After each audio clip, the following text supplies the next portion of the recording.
আর যারা ফ্যাসিস্ট তাড়ানোর আন্দোলনেও শরীক থেকেছেন, তাদের মুখে যদি ফ্যাসিস্টদের মুখের বয়ান যায়, তাহলে শুনে রাখুন, যেইভাবে ফ্যাসিস্টদেরকে প্রত্যাখ্যান করা হয়েছে, আপনারা প্রত্যাখ্যাত হবেন। দেশবাসী নতুন বাংলাদেশ গড়তে চায়।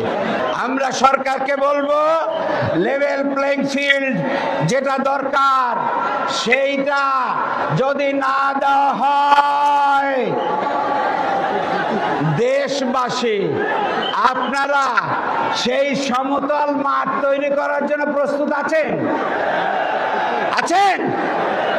ভোট কেন্দ্রে কেন্দ্রে আমরা সেটাকে নিশ্চিত করব, কিন্তু আগে ভাগে যদি কিছু করা হয়, দেশবাসী সেটা মানবে না। নতুন বাংলাদেশ, পরিবর্তনের বাংলাদেশ, জাতীয় নেতৃত্বের অধীনে এই বাংলাদেশকে গড়ে তোলার জন্য কলেমার ভিত্তিতে প্রস্তুত আছেন?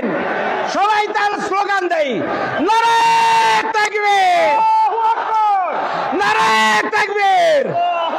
আসসালামু আলাইকুম।